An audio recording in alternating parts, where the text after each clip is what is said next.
সর্ষের তেল, এগুলো মৃগেল মাছ।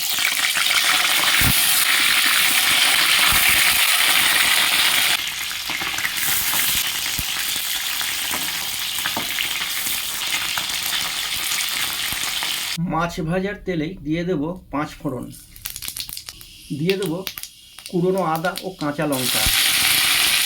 আজকে এই তরকারিটা ঝোল হবে এবং শুধু আদা আর কাঁচা লঙ্কা 5 ফোড়ন দিয়ে একটা সাধারণ ও খুব সুস্বাদু মাছের ঝোল। একটু জল দিয়ে দেবো মশলাটা কষার জন্য, আর একটু কষবো। 1 চামচের 1 চামচ হলুদ গুঁড়ো, জিরে গুঁড়ো ও ধনে গুঁড়ো।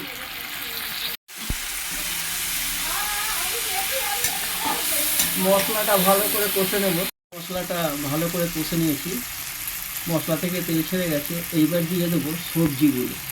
যারা তেল কম খেতে চান তারা তেল কম দিয়েও রান্না করতে পারেন।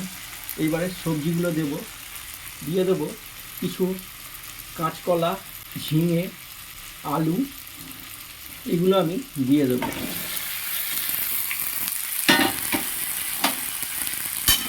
কাঁচকলা, ঝিঙে, আলু মশলার সঙ্গে একটু কষে নেব।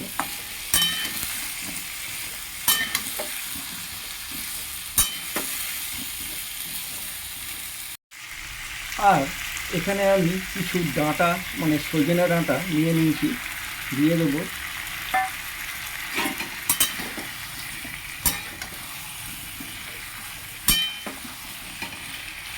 মশলার সঙ্গে ভালো করে কষে নেব।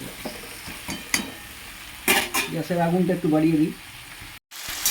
মশলাটা সবজির সঙ্গে ভালোভাবে ভাজা বা কষা হয়ে গেছে।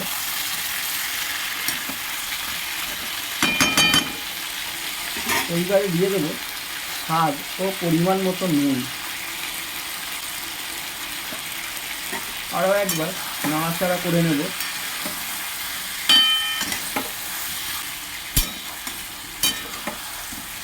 এইটা সম্পূর্ণ স্বাস্থ্যকর একটা ঝোল হবে।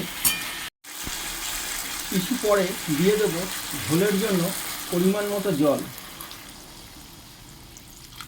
এতে আমি কোনো কাশ্মীরি বা লাল লঙ্কার গুঁড়ো ব্যবহার করিনি। এই সবজির বা এই ঝোলটা পেটের পক্ষে বা স্বাস্থ্যের পক্ষে খুবই উপকার। একটা পাত্র দিয়ে ঢাকা দিয়ে দেবো কিছুক্ষণের জন্য।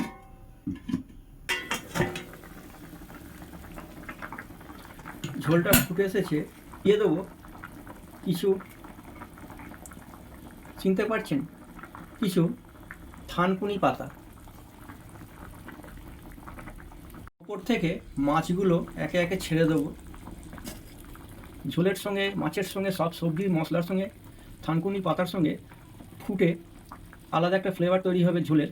এই ঝোলটা খুবই উপকার ও সুস্বাদু পেটের পক্ষে, শরীরের পক্ষে। যেসব দর্শক বন্ধুরা আমার চ্যানেলকে সাবস্ক্রাইব করেছেন তাদেরকে অসংখ্য ধন্যবাদ।